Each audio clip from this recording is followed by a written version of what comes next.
what I'm sharing and can hear me loud and clear. Hope everyone's staying safe and well during these times. As John said, my name is Steve Harris. I'm applications engineer based over here in Perth in WA for factory automation. Some of you have met, some of you may not have met. Over the years, I've been with Siemens now for 8 years. So I'm not the only applications engineer in Siemens. We've also got Brad over in Brisbane, we've got Marcus over in Sydney, and we've also got Robert over in Melbourne, who can also help you in the other states. So today I'm going to present to you on the S7-1500 R&H controllers, our Siemens Somatic redundant controllers. So there's a few things that we will cover off on. This is just an overview of some of the things that we're going to go through this morning. So the first thing being, what's the motivation and product strategy? So if we look at S7-1500 systems and also other redundant systems, why do people want to use redundant systems? The big advantage of using a redundant system is preventing plant downtime, having high availability to avoid loss of production. A lot of customers, they don't want to lose production. At the end of the day, that's going to cause a cost to their business. Same as prevention of damages. Nobody wants a process to be running and suddenly bang, out of nowhere, it just stops, something breaks. It can cause untold damage depending on what the process is. Save on maintenance. A lot of people have come up with, bespoke application solutions, which can be difficult to maintain going forward. It's been created by a particular system integrator. They're the only ones who can actually look after it. The guy who wrote the code, he's decided to retire or move on, who then now maintains the system. Prevention of data loss. So you've got that guarantee of the integrity of data by having your redundant system.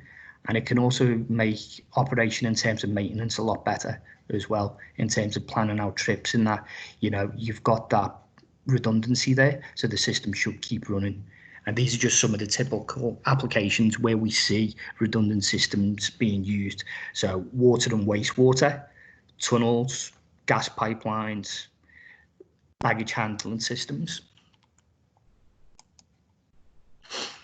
So what's the S7-1500 R&H product strategy? So the 1500 R&H controllers, they're based off the standard S7-1500 CPUs and Profinet. So the S7-1500 was released around 2012, which is a fair few years ago now, 8 years ago. And the R&H controllers are based off exactly the same hardware platform. So the look and feel is exactly the same as the existing standard and fail-safe CPUs. So the 1500 R&H were released around 18 months ago now. Towards the end of 2018, they were released with the TIA version 15.1. So prior to release, on the previous page, you saw a photograph of a baggage handling system. So one of the reasons for that photograph is these CPUs were actually trialed and tested on the Hong Kong baggage handling system at the airport there. So there was 40 redundant controllers installed for that baggage handling system, and it was put through its paces over there, and no issues whatsoever. So as I said, TIA version 15.1 is when these controllers were released. So it is programmed with the standard TIA portal engineering tool, which hopefully everyone is aware of.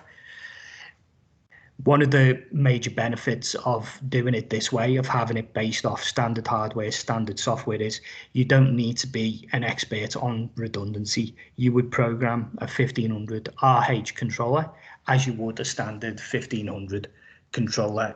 You don't need to be an expert in redundancy or anything like that. A lot of the redundancy functions is automatically looked after by the system. So there's extensive scalability with the 1500. You've got scalability of switchover time. So the switchover time between the controllers, there's different levels of switchover time between them. scalability of the redundancy architecture, the Profinet network, depending on which system that you look at and which CPU that you use. And there are different variations of CPU. So we have a 1513 being the smallest controller, going up to a 1517 controller. And this has been quite a slow sort of release with these controllers. It's been a very step-by-step strategy. So the first release was just with some basic redundancy functions. And the first release doesn't include all of the standard and redundancy functions that you might expect, but that was sort of a deliberate thing to make sure that Siemens actually got it 100% right when they were releasing these functions. So you'll see going forward, there's going to be a lot more functionality added to these controllers. And since these were released in 2018, we've had now an update as of the version 16 release of TIA Portal. So we'll just have a look at system overview and some of the hardware and the concepts that are involved in these systems. So as I mentioned before, it's based off Profinet, and if you look there, you can see the S7-1500 R controller. So the R stands for redundant, and we have two variations of CPU in this 1500R format. So we have the 1513R and the 1515R controllers. You'll be able to see there as well a nice green Profinet cable linking the two CPUs. So that's how the CPUs are connected to each other and how they are synchronized. So the way the synchronization works is, as I said, it's like programming a standard 1500 controller. You program one CPU, you download the project to the primary CPU, and there is an automatic synchronization which then takes place between the primary and the backup CPU. So it says there's synchronization via Profinet ring, which is correct. That green cable there doing the link, that's how the synchronization takes place when you download to the primary. The primary then copies the project over to the backup CPU. So there's no way that you can have any discrepancies between the two CPUs. It's all done by downloading to the primary, and then the primary copies everything over to the backup CPU. So the switch over time, with it being a Profinet MRP ring which connects the 1500R system together, there's a switch over time of 300 milliseconds. So that's based off MRP having a reconfiguration time of 200 milliseconds and allowing for synchronization between the two CPUs, so a 300 millisecond update rate. On the right hand side there, we have the S7-1500H controller, so the H standing for high available system. You can see there as well, we've got a couple of orange cables, so they're dedicated fiber cables, and that's how the synchronization takes place between those CPUs. There's dedicated fiber modules, SFP modules on the end there of the CPU with dual fiber connection, connecting the two CPUs together. So that's a redundant connection between the two CPUs, and it's not done via the MRP link. So this then gives us added increased functionality in that it reduces the switch over time between primary to backup CPU. So because of that dedicated fiber link, we only have a switch over time of 50 milliseconds. You can see there I/O systems. So we have the two main families of I/O now. With Siemens, we have the ET200SP and the ET200MP remote I/O systems. As well, we do also have the ET200 Eco remote I/O, so that's the high IP rating remote I/O system that you can mount outside of switchboards. Type of connection as well, you should be able to see there that there's two types of connections supported. So we have the Profinet Redundancy S2, and we now also support switched S1. Just looking at the hardware in a little bit more detail. So you can see there the three different types of CPU, the 1513R, 1515R and 1517H. So if you look at the specifications on those in terms of the program memory, the interfaces, they're exactly the same as the standard 1500 controllers. So you can see the 1513 just has the one Profinet Ethernet interface with the two ports, the X1. The 1515 given added functionality by having the additional Ethernet interface, the X2 port, as well as additional memory resources. And then the top end 1517H, which has, again, two Ethernet interfaces, and it also has the two fiber links and additional memory in terms of program and data memory. You can see there on the right hand side as well the fiber optic cable. So we have two flavors of that. We've got plastic, which is for short distance connection between the CPUs, so anything sort of up to about 10 meters. And then we've got long distance as well, anything up to 10 kilometers. So if you had, say, a tunnel application where you've got CPUs in different locations, you might need to run a long cable there. And if anyone's used the S7-1500H system previously, you'll see there the SFP modules, the sync modules, they look, exactly the same as those ones. And at the bottom, we can see what the communication features are of the CPUs on the different ports. So the X1 port being the main port, the main I/O controller for the MRP ring, and the X2 Profinet port for additional communication links. So how does the Profinet system redundancy work? As Profinet is sort of one of the main features of these redundant systems. So with the Profinet system redundancy, it has three different levels. You have the controller level, so you can have redundancy at the controller level. You can have redundancy on the network layer, and you can also have redundancy at the device level as well. So all three of those levels are all completely independent of each other. If you have redundancy at the controller level, you don't necessarily have to have redundancy at the device level. If you have network redundancy, you don't necessarily have to have redundancy at any of the other levels. So the system redundancy is based off the Profinet standard, which is controlled by Profibus International, and you can see the certificate there on the right-hand side. So with Profinet system redundancy, there are what we call different modes. So we have S1 mode, S2 mode, R1 mode. And although it's not shown here, some of you may be aware there is also a R2 mode in terms of system redundancy. So the S1 mode first. S1 mode is just like a typical standard connection. So that's what you get with a standard PLC as well as a RH PLC. And it's just having a single CPU with a single remote I/O interface module, single connection, or what we also call a single application relation as well. If we look at the S2 mode, we have two controllers on the Profinet network. We have a single interface remote I/O module. So that's supported for RH PLCs. So what that means is we have two application relations between the primary and the backup CPU to the single interface module. And that control can be changed from primary to backup, but it switches only on the command of the controller. There's nothing to do with the I/O.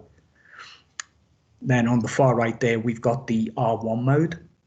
So that consists of two Profinet controllers, two interface modules, this time on the remote I/O rack. So basically creating a redundant interface. So each interface has one connection to one PLC. So if we lose connection on one side, the connection will switch over to the other CPU and to the other interface module.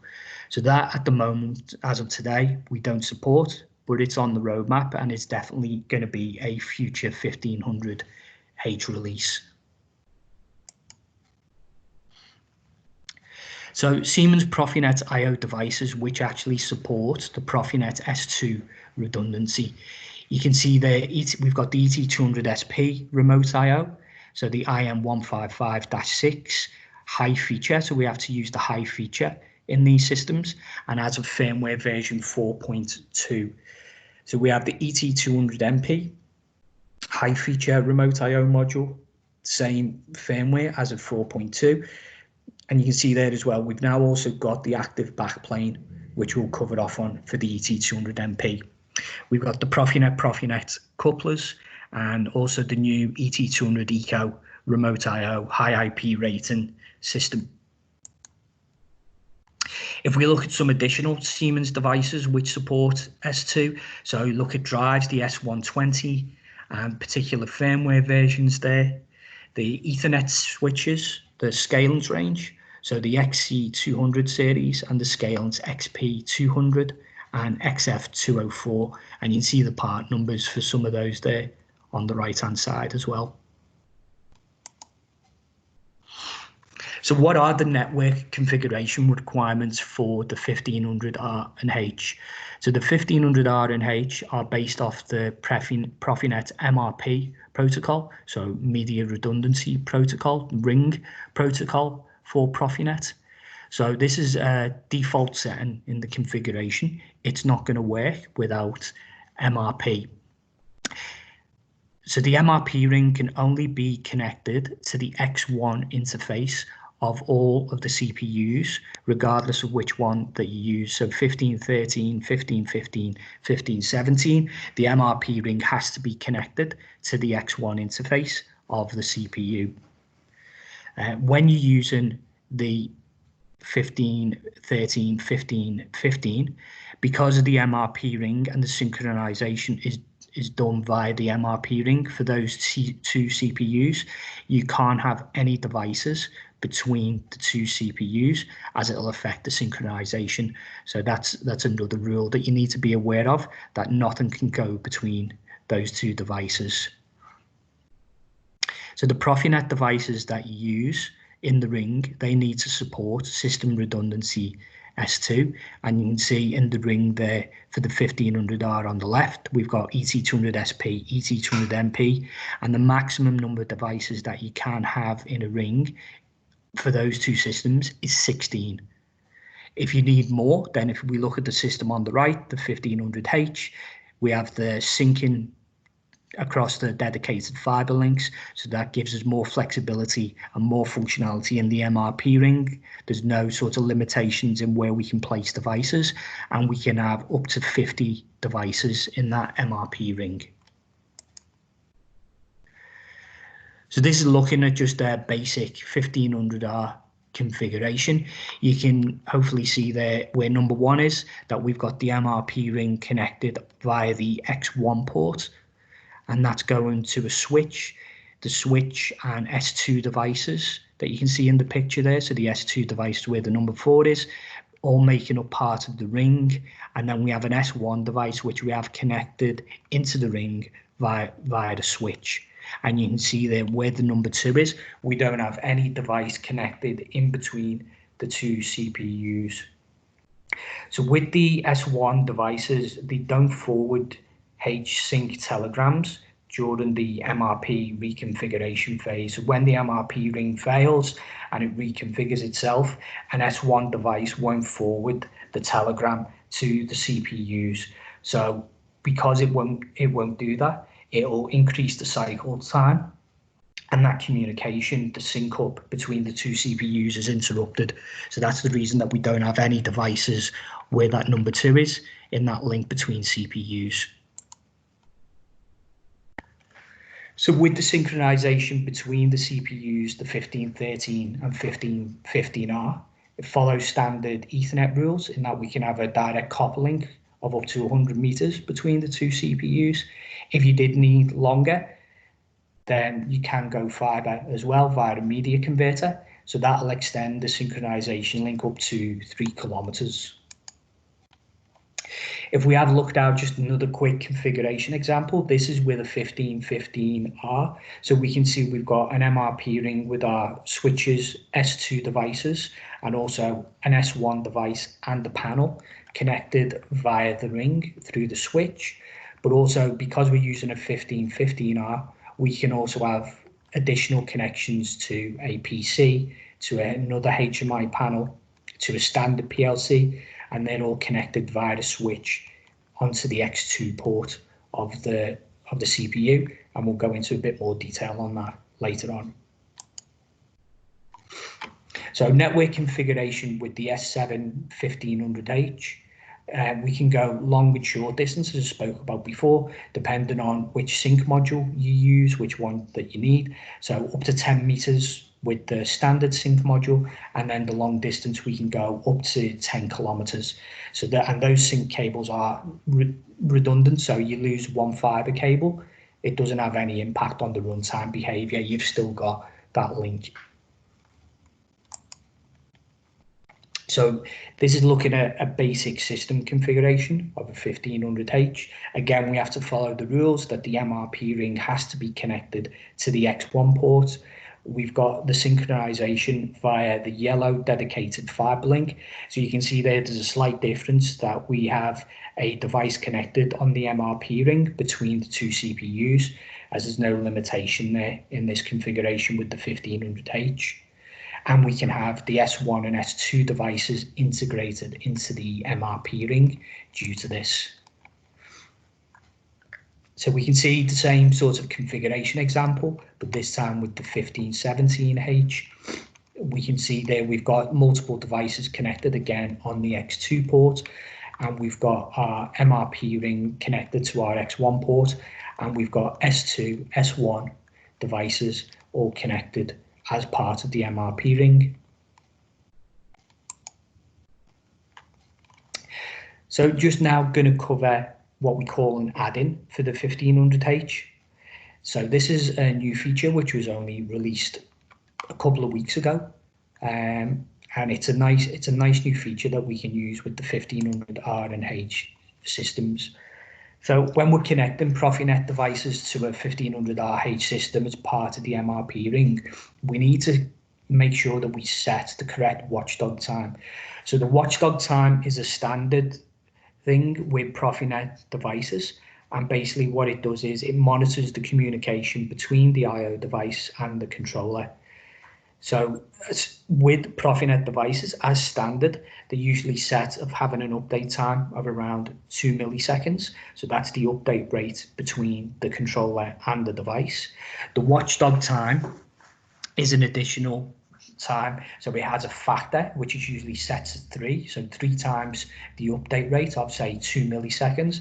So we would have a watchdog time of 6 milliseconds.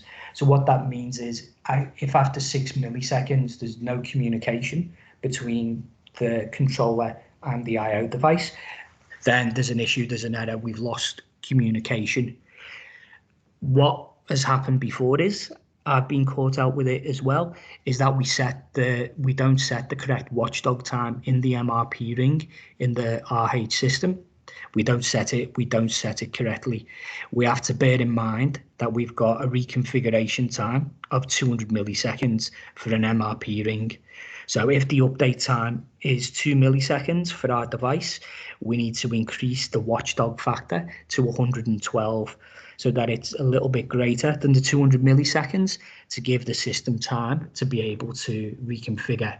So there's a nice little add-in feature which makes this easier for setting and automatically calculates what the time actually needs to be. So this is a free download from the Siemens support site. You can see the link there on the slide, and I'll include that into the chat afterwards. So if anyone wants to download it, it's a free download. You can download it and install it, and I'll quickly just run a video just so that you can see.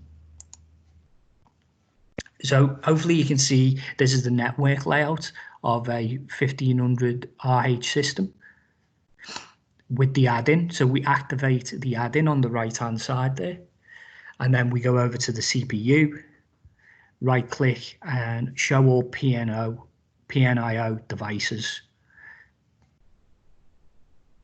So you can see there the list of all the Profinet IO devices, the watchdog factor, the update time.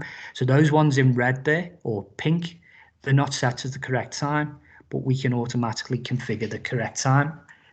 We save and close, and then when we compile, we won't get any errors in the configuration. So that's a really, really nice feature, because I've been caught out myself on that before. So ET200 stations and connectivity. So the ET200 SP, for those who aren't aware, there is now a 3-port interface module for the ET200 SP that you can use. You can see a picture of it there. So that can be used in a RH MRP system. And there's no limitations when you're using the ET200 SP or the ET200 MP when it comes to using additional communication features in the rack. So we've got the IO Link Master available, we've got Motor Starter, Modbus RTU, ASI, DALI. And if you can see there as well, the ET200 MP, we've got the 2 new features. So we've got active backplane, and we've also now got high density 64 channel digital input and output cards for the ET200 MP. So just a quick summary of those. So the additional cards, the 64 channel cards, the release of those has actually just been shifted. So it's just been shifted to around August 2020 because of what's happening with COVID. We've had a slight delay in terms of release, but you can see there we've now got a 64 channel digital input option, digital output options, both syncing and sourcing. And we've also got a combination digital input, digital output card as well. And I think a massive new feature that we've got is the active backplane or hot swapping option now for the ET200 MP. So you can actually change modules on the run while the PLC is running. The only limitation on this compared to the standard ET200 MP rack is you can only have 12 modules inserted into a hot swappable ET200 MP station. And you can just see there, this is what the new 64 channel digital cards look like. So we've got the module, we've got the connector, and we've got the connection cables as well. So I mentioned before as well, connection of Profinet devices. So S2 and S1 devices can now be connected on the MRP ring in a RH system. So we call S2 mode as a bumpless switchover as it supports redundancy, and we've got the switched S1 mode. So unfortunately that's not bumpless. So a standard device isn't redundant. It's only got the one application relation. It's only got the one connection into the CPU. So when you lose a connection of an S1 device, the S1 device has to basically restart, and this new CPU, the backup CPU, has to re-establish connection with that device, start up the new application relation, and start communicating again. So it's not a bumpless switchover when we use S1 devices in the ring. So you can see there that we've got a S2 device as in a Profinet coupler. So we would use this or the Ethernet switch to be able to connect S1 devices. That'd be the recommended way of doing it to give us that bumpless switchover.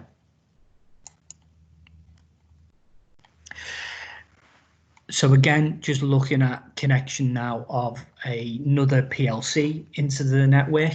So we've got a couple of different options for connecting a standard CPU into the ring to a R&H system.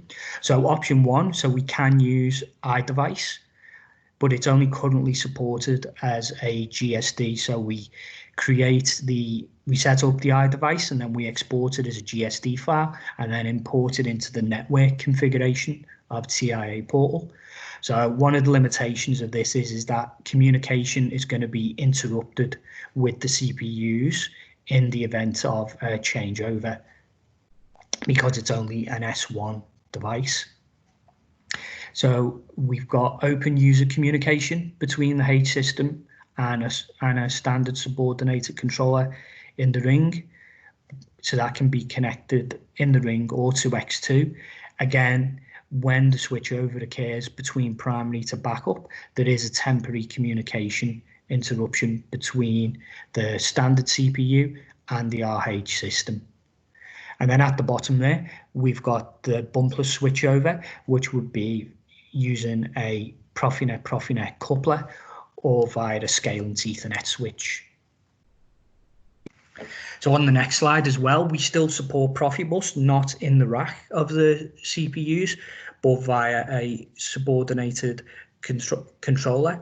And it's similar to the slide that I've just shown you, in that you can have another CPU connected in the ring that can then have a Profibus connection to a remote I/O system, to a drive, to whatever your Profinet device is, and the connection criteria is the same. So we can have the open user communication. We can do it via the GSD file, which is not bumpless, or we can do it with the bumpless switchover, which would be via the Profinet coupler, or using an Ethernet switch.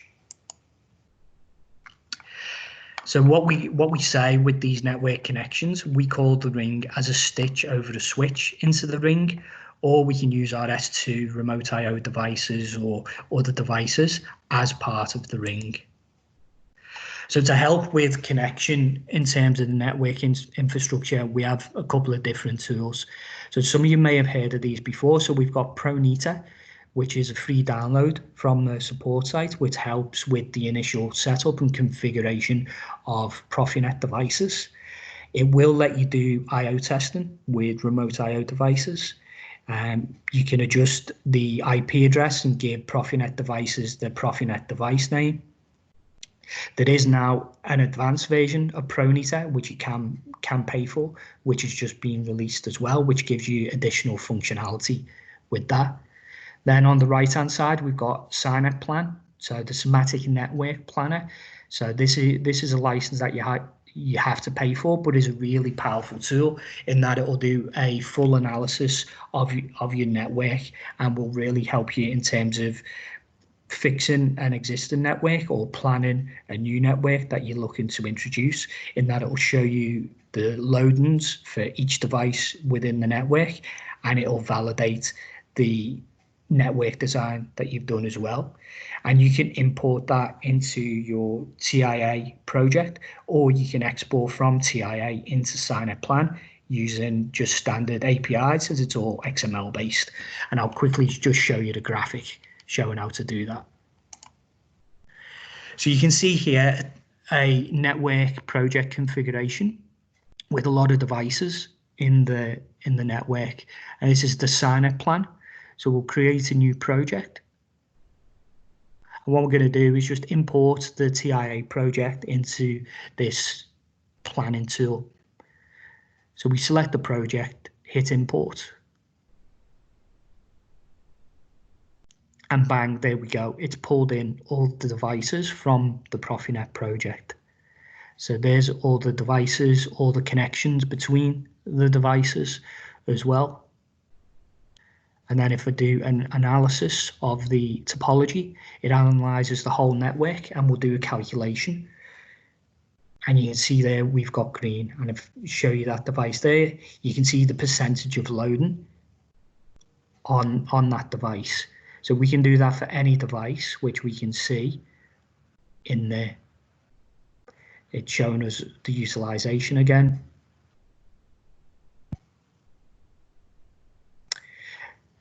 And we look at data flows, we can see what the communication relationships are between all of the devices, and it's pulled it all in from TIA portal and what the actual byte size of the communication is between those devices. And if we look at the data flow template on the right there, we can see connections between the HMI and the PLC and how much data is actually transferred between the HMI and the PLC.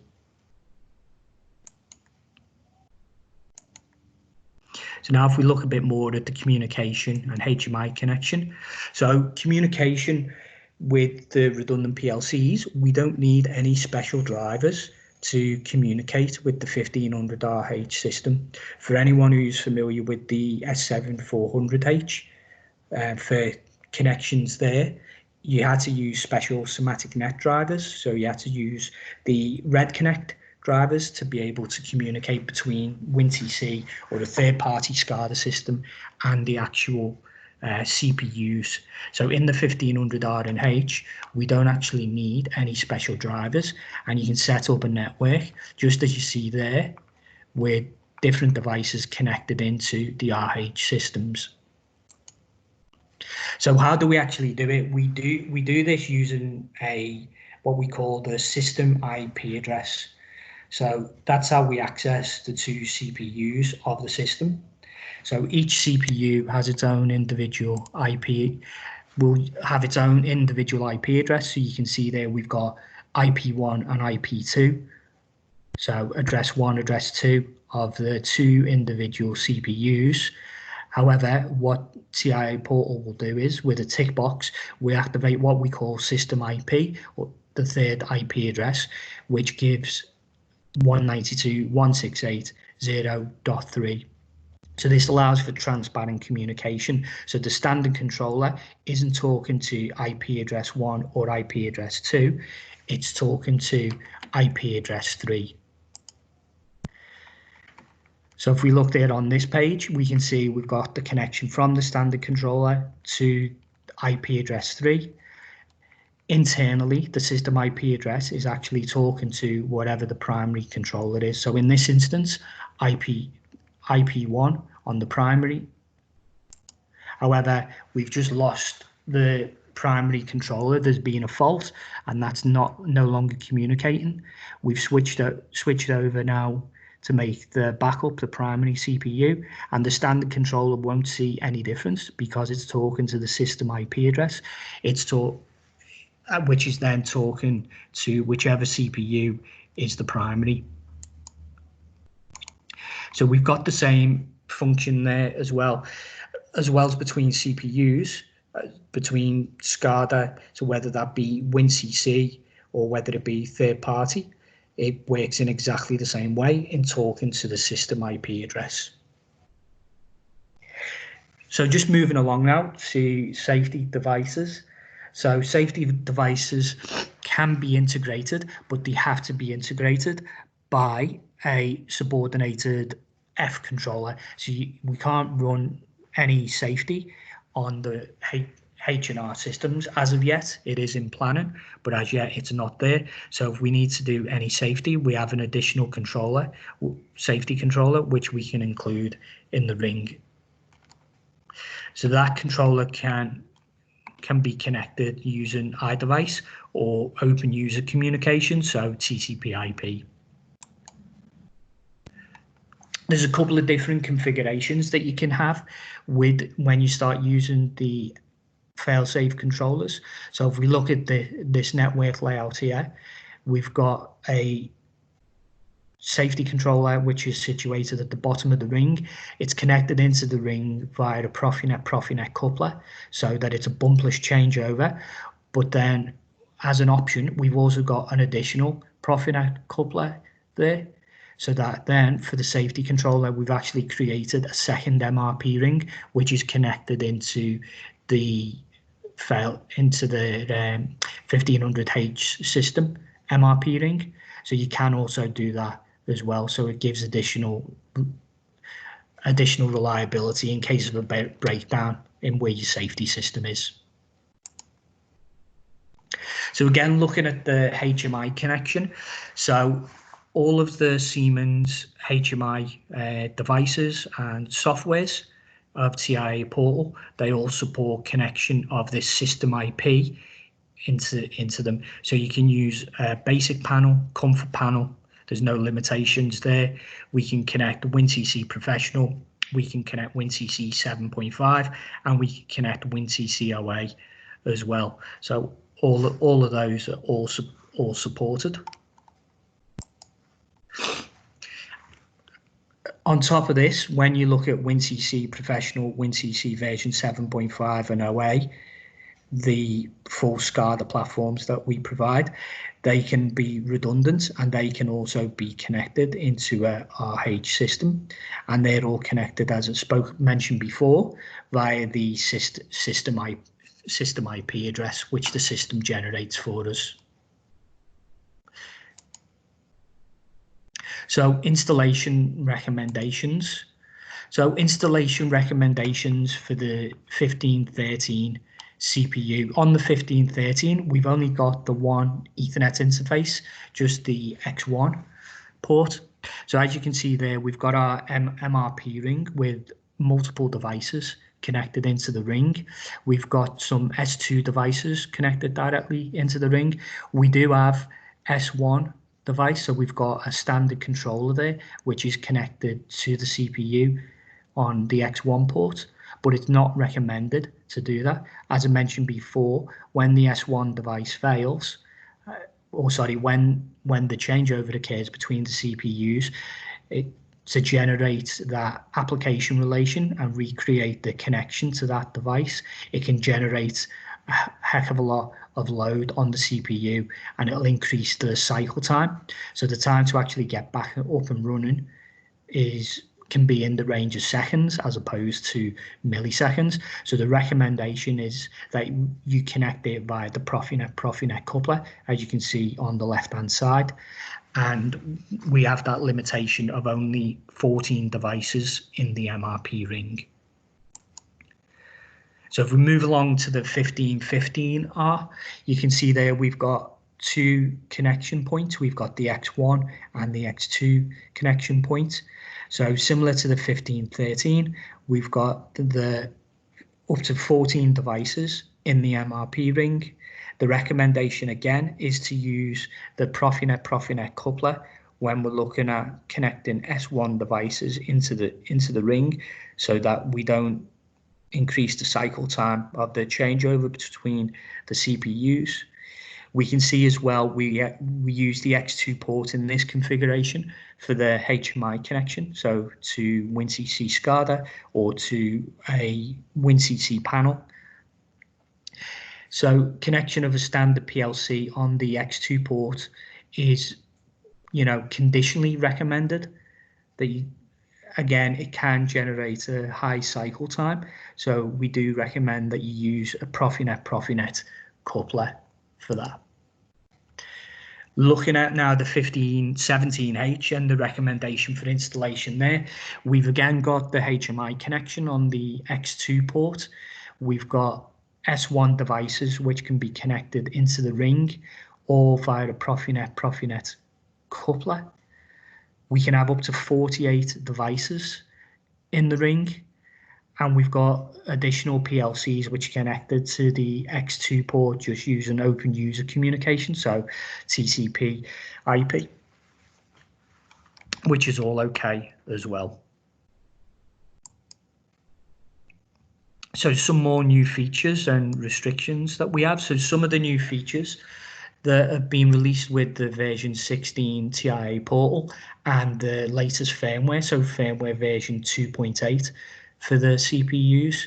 So as I mentioned before, we've got switched S1 devices, which you can now use as part of the MRP ring. So program download, which we didn't have before, in run redundant mode. So we can download to the PLC system while it's actually running without creating a stop.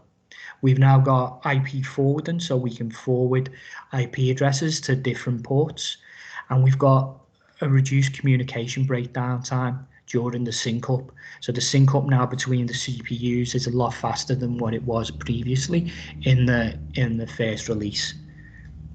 We've also reduced some of the gaps in terms of functionality with the standard S7-1500 controllers.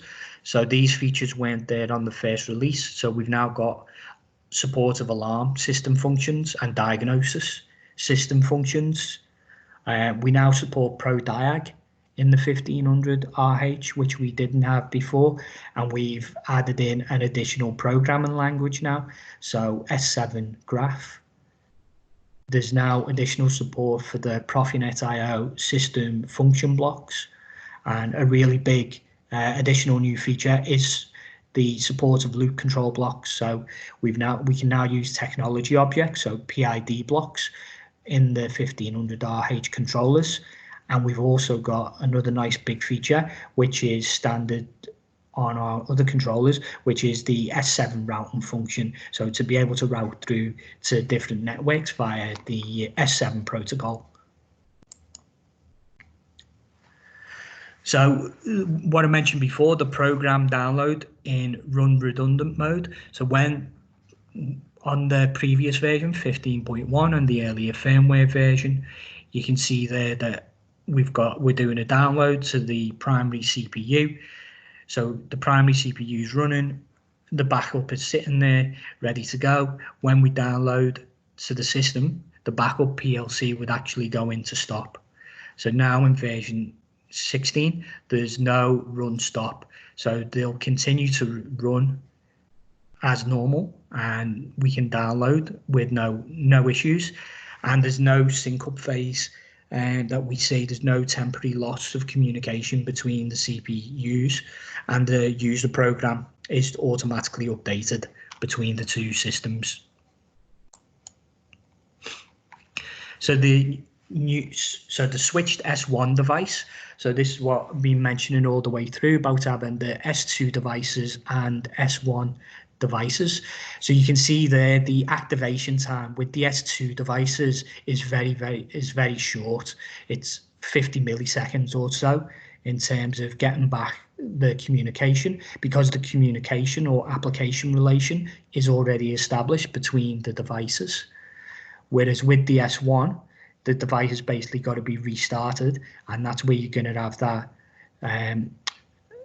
bump. It's not going to be a bumpless changeover because all the communication has to be restarted. Because what will happen is the devices will go to basically reset the values to 0 because of the failure. There is a bit of a caveat with that, in that there are some S1 devices, and although they don't necessarily have system redundancy, you can set them to actually hold last value.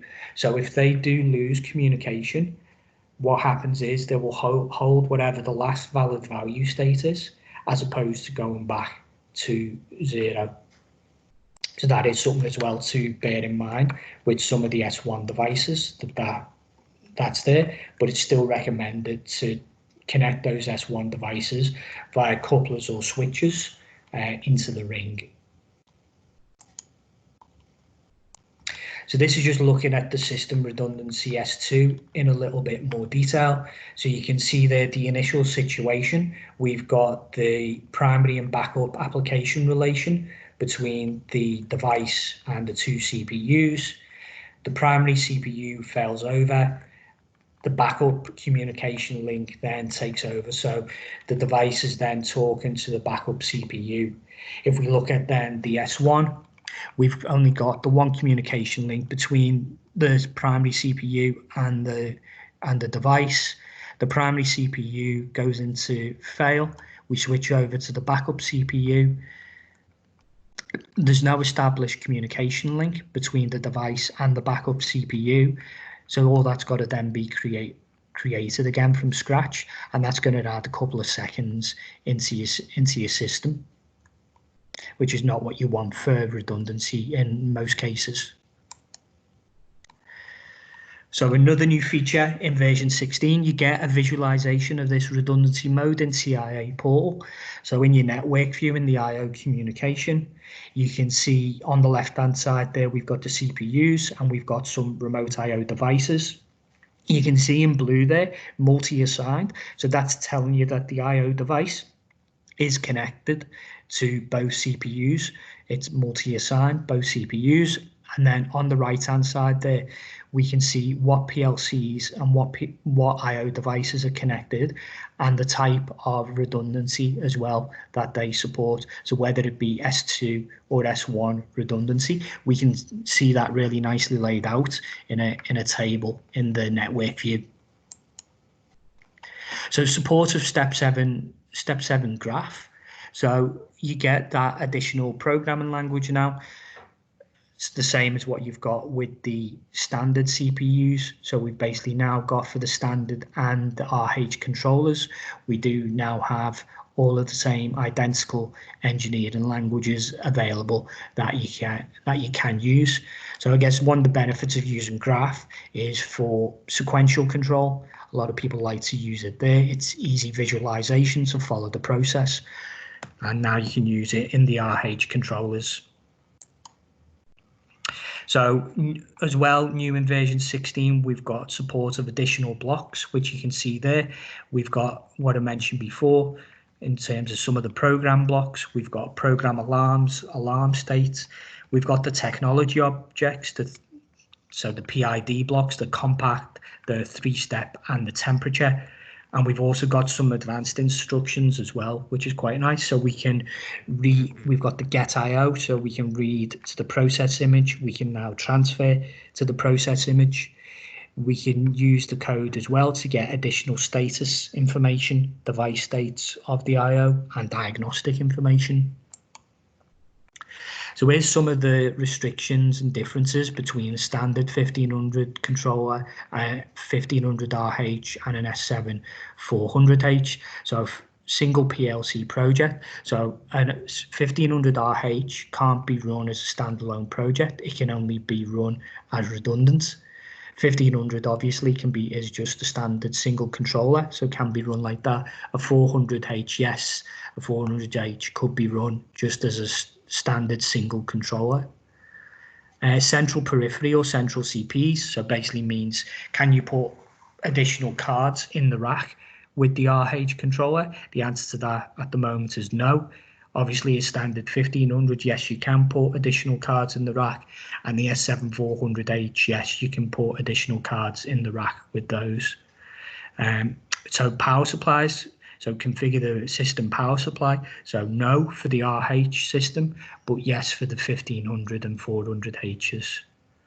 I think this is quite an important one. So only MRP Profinet networks are supported by the 1500RH, so that's yes. So there's no open ring architecture like with a 400H. If you've used the 400H before, there's no open ring architecture that you can use for the 400H. Operation as a shared device or iDevice. So 1500RH can't be set up, configured as a shared or iDevice. It can only communicate to a shared or iDevice. And just some other additional features. So S7 communication is supported by 1500 and 400H. The RH, it doesn't support S7 communication as a client, but as a server it can. As of yet, there's no OPC UA communication available for the RH. There's no web server available yet for the RH. There's also no system supported H communication. We use system IP communication, as I mentioned, for the 1500 RH. And ProfiSafe. So at the moment, as of today, there is no safety PLC for 1500 RH. It's just standard. However, it is on the roadmap, and so the 1500 RHF failsafe is due for release early next year, with the release hopefully of TIA version 17. So that should be coming in first quarter of 2021. Technology objects, as I covered before, we do have some technology objects now for the RH. Configuration and run as of yet is not supported, but again, that is in the works. It's on the roadmap. That configuration and run will be a feature hopefully added at some point to the 1500 RH. PLC Sim Advanced as yet aren't supported for the 1500 RH. Most importantly, how do we go about ordering any of these 1500 RH systems? So for the 1500R, we have separate part numbers. We've got the 2 part numbers there for the CPUs, and for the 1500H, a little nice thing that we've done as opposed to the S7-1500H, you can order the S7-1500H as a separate parts, so a CPU, rack, sync modules, everything that you need as individual parts. But we also do a bundle part number as well, which makes it easier so you can't forget anything. So that allows you to order the CPU, sync modules, and the sync cables as one single part number, so you can't forget anything. And that was the end. Hopefully I've finished just in time. And yeah, I'm open for questions if anyone's got any questions.